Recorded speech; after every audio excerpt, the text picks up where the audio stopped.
Okay, good evening sa inyong lahat. Ang topic natin today ay SumIFs function ng Excel. So, start tayo guys. Meron ako ditong sales. Meron akong salesperson.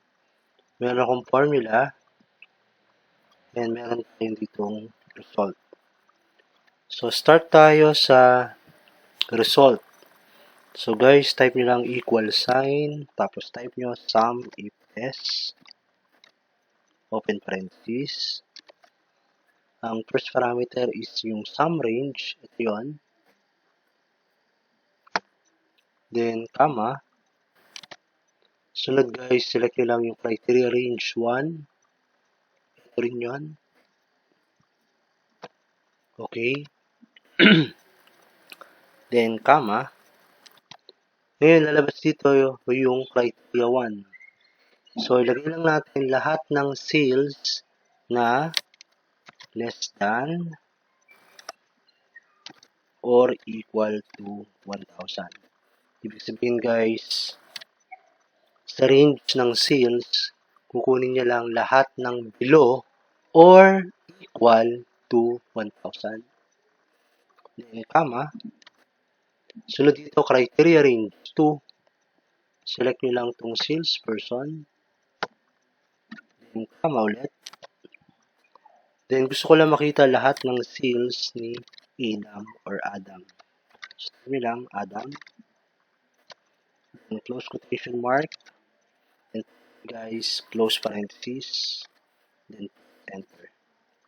Okay, analyze natin yung formula, guys. Sabi ko dito, kunin mo lang yung sum, lahat ng below or equal to 1,000, at lahat ng para kay Adam lang. So, check natin.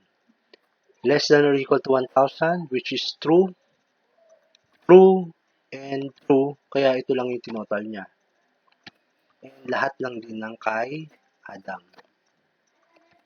Napansin nyo na disregard si Eve kasi hindi siya nakalagay sa formula natin. Okay. So, what if gusto nyo makita ngayon lahat ng para kay Eve? So, papalitan nyo lang po ng Eve. Then, enter. Ang tanong, bakit 0 yung result? Kasi check natin. Si 1, 3 ba, saka si 1, 2 ay mas maliit 1,000. That is false. Kapag ka false, hindi niya isa-sum up itong dalawang to. Although, sila pareho, di ba? 1, 3, 1, 2 ay mas malaki kay 1,000. Okay. What if pinalitan ko to ng 100 and the other one is 200?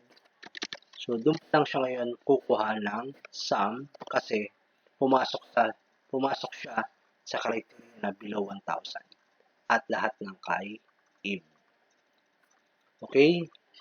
Pero guys, pag ginawa ko tong 5,000 and the other one is 5,000 ulit, so definitely wala siyang kukuhanin na sum kasi hindi pumasok sa criteria na to. Although, pasok siya dito.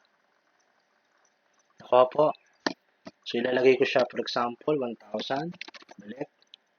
Gawin ko 1,000 to.